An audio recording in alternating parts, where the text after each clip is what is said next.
Nathan Aspinall, the world number 10, a 28-1 shot for the World Darts Championship this year. That time of year, Nathan, you absolutely adore this tournament, don't you? Yeah, I've got so many memories from Ali Pali. Probably the first tournament when I was there was probably the best experience of my life. Obviously, I beat Gezi, came back from 2-0 and 2-0, I think it was. The crowd are so special at Ali Pali, and we missed them last year, but we've got a full crowd this year, and I just can't wait to get back on that stage and hopefully replicate what I've done in the two previous years, get another semi-final, and hopefully go a bit further as well. You are a top 10 player. I mean, you're in the discussion for potential winners of this title. I mean, that's where you want to be. You like having your name mentioned as a potential winner of big titles, don't you?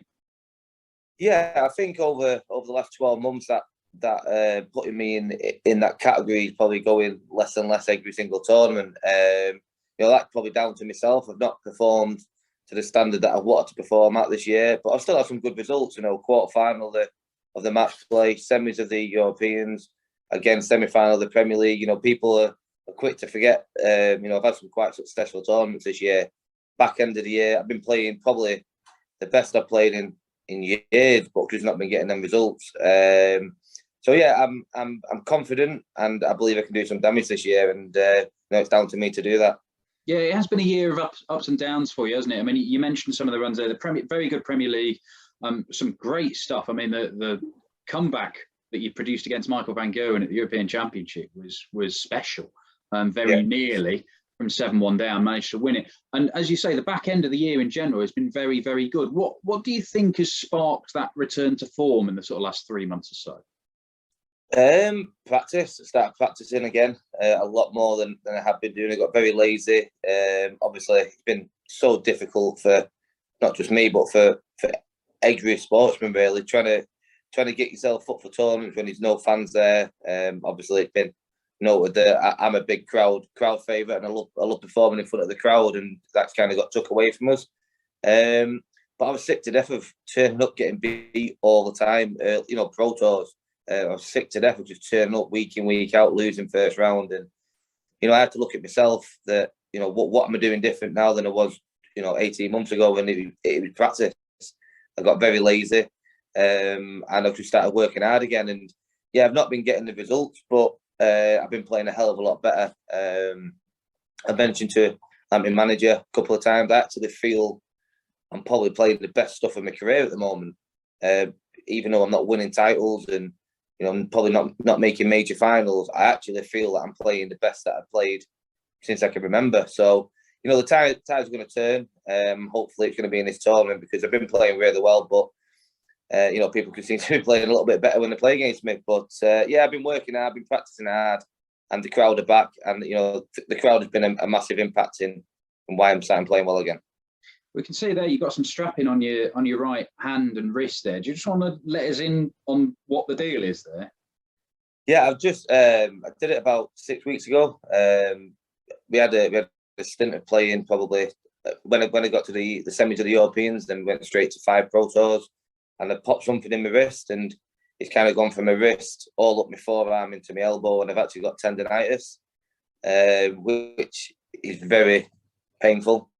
So I've been having some treatment over the last 3 or 4 weeks, acupuncture, physio, and I actually had a cortisone injection on Saturday to try and get me through the World Championships. And then after the Worlds, I need to address it. They've advised me to take 8 to 12 weeks off, which I can't find 8 to 12 weeks to have off. Obviously, January is quiet for us, so I might get 3 or 4 weeks of rest on it. But yeah, it's uncomfortable. I can still play. I've done a few exhibitions over the last couple of weeks, and I've actually been playing quite well. I'm still practicing, so it's not affecting my game, but it's just very uncomfortable after I played. So yeah, it's something that I need to address after January. But I'm just trying to get through the Worlds now and perform to my best ability. Yeah, I mean, you wouldn't be the first darts player to have similar things. Garen Price has had similar stuff. Michael van Gerwen's had elbow from bursitis and all sorts of stuff in his ankle, I think, as well. It's about finding ways to manage these things and still be able to perform at your best.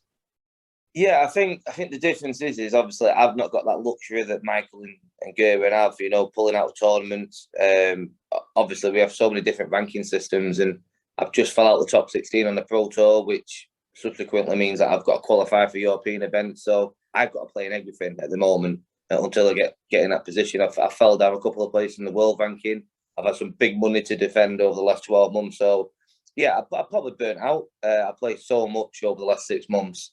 I didn't get the Grand Slam, so to be fair, I was quite happy to have a couple of weeks off. But yeah, we keep playing so much, but you can't moan about it. You want to get to the top and play in all these events. So yeah, I think maybe a little bit of fatigue kicked in my body, but I got one big tournament, one big push, and then nice holiday with the family in January, and hopefully then the start of next year, my arm will be back to normal. Well, that's it. I mean, it is an unrelenting calendar, particularly for a player like yourself who's right up in the top 10 in the rankings. And I don't like talking about the Premier League when we're focused on the World Championship, because the World Championship's the biggest tournament there is. It's the biggest title. Yeah. However, I mean, the Premier League for you, it's something that you desperately want to be part of, isn't it? Yeah, 1,000,000%. I've had two fantastic outings in the Premier League, a final and a semi-final in the first 2 years. I don't think many people have actually even done what I've done in them two tournaments, let alone playing the Premier League. But to get to the playoff both times, is a fantastic achievement. And I produced my best stuff on the Premier League. You got to look at it now. There's a lot of other names in the running, and obviously you see stuff on social media. No one's putting me in it, which I'm still number 10 in the world. I've had, like I said before, semis, quarters, number of Pro Tour finals, but no one's really talking about me. So, it kind of hurts a little bit because I love the Premier League and I want to be part of it. It's a fantastic tournament to be involved in, but it's down to me to put basically not give the selection people an option not to put me in. Mm-hmm. I want to be involved in it. Obviously, they got the Fallon situation as well. That's a spot that, looking at 3 or 4 months ago, no one even considered her to be in the Premier League. I feel that potentially she could nick my spot. But, all I've got to do is tip up to London over Christmas and have a fantastic tournament, and then I'm in. Simple as that. If it isn't to be, it isn't to be. I'd love to be involved in it again. I've never actually done the full tour. I probably played 6 or 7 times in arenas, and then the rest has all been behind closed doors in Milton Keynes. So I've never actually had the full experience of the Premier League. So, fingers crossed I can have a good tournament and put myself back in that running for next year's. Well, that's it. I mean, you mentioned the fans already. I mean, the fans coming back to Ali Pali is going to be a massive thing for a lot of players, particularly for you, who tends to feed off them. But I can imagine the Premier League as well, walking out in Manchester with Mr. Brightside playing or whatever. I mean, that's something you want to tick off your list. That's honestly, God, that's all I want to do. If it can, because it's always in the second half of the season as well. So listen, if I can get in it this year, get through the first section and walk out at the MEN or whatever it's called nowadays, but to walk out in Manchester, that would probably be the highlight of my career. It would be absolutely amazing. And if it's not this year, I'm sure it'll be the year after. But yeah, first and foremost, the Worlds, and fingers crossed they give me another shot in the Premier League, because they know that the crowd love me, and they know that I produce my best stuff when playing in the Premier League. Well, let's focus on the World Championship, because that's what we're here to talk about. It is the biggest tournament. As things stand, and we desperately hope it's going to stay that way, we're going to have a full house right the way through. How big a difference do you think that makes? Because there was this debate about some players, they do well behind closed doors, but when the fans come back, let's see. Johnny Clayton's kind of blown that out of the water. He can do it whether it's an empty room or a full one. But you did really well in the Premier League behind closed doors. You can perform whether they're there or not, can't you? Yeah, I think the difference is with the crowd is they play such a big part in the actual matches. I kind of had it recently for the first time actually in my career, where I played Vincent in the World Series in Amsterdam. Brutal, absolutely brutal. Feared for my life. I walked off at the break and my hands were shaking. I was like, I don't want to go back out. It was very intimidating. So God knows how Gezi does it every bloody week. But they do play a big part in it, and I do still agree that some people can play better behind closed doors. Look at Jose.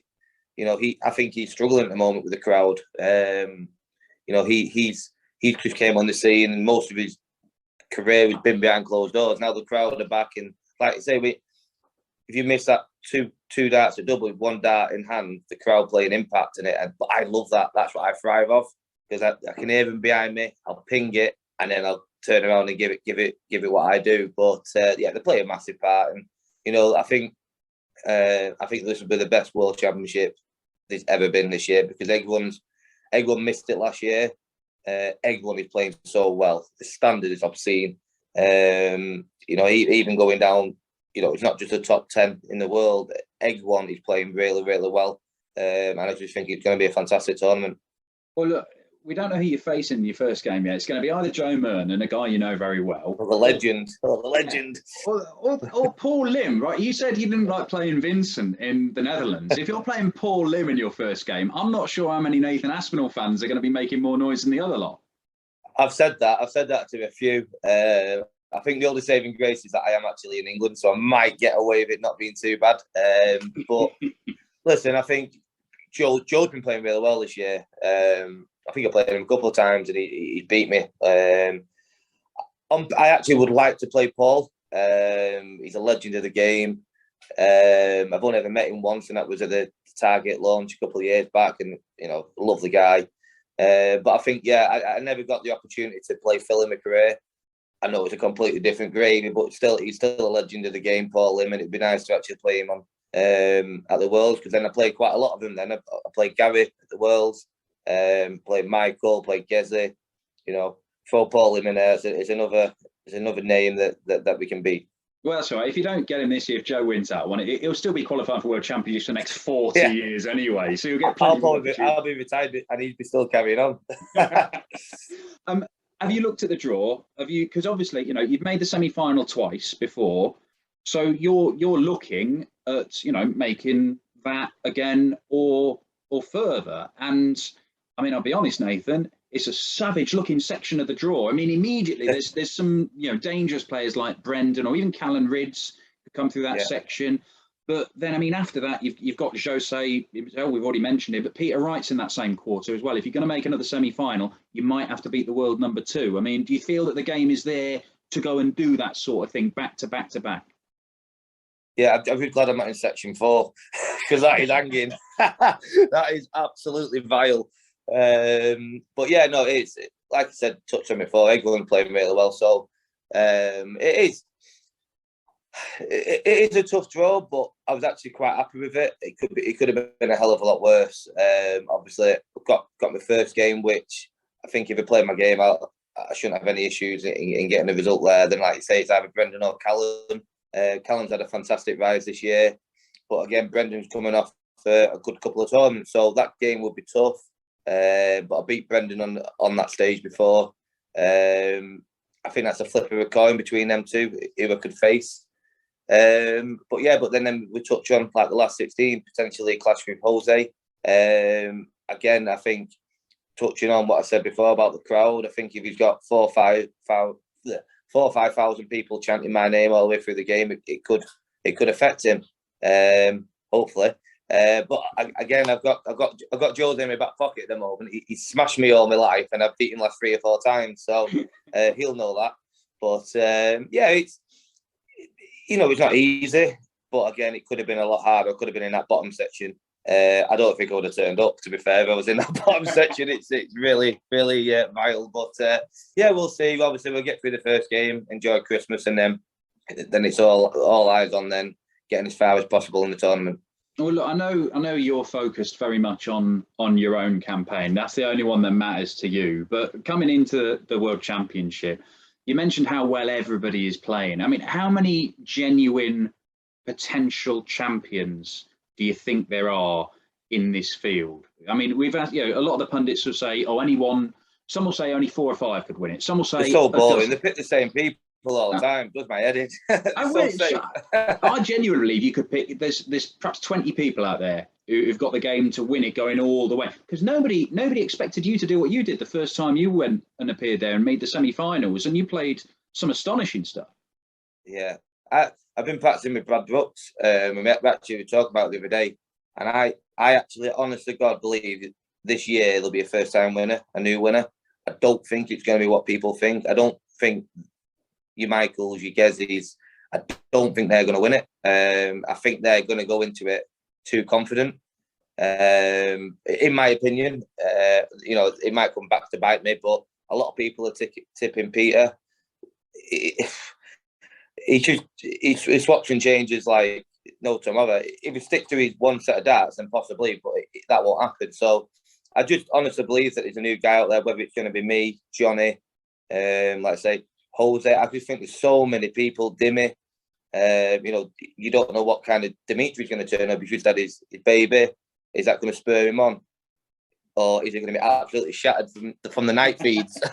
You know what I mean? You have no idea. Obviously, he's going to have to stay in England while over Christmas. Is that going to take effect? There's so many scenarios at the moment, but I just don't think it's going to be one of the guys that everyone thinks is going to win. And you know what? I hope it isn't. I hope it isn't. First time winner, it could be the Asp winning it then. Never know. Yes. Well, I hope so. Like I say, I've got the game for it. I know I've been practicing.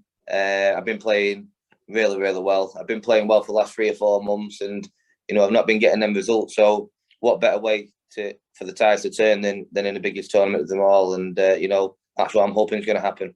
Great stuff, Nathan. Best of luck at Ali Pali. Thank you very much.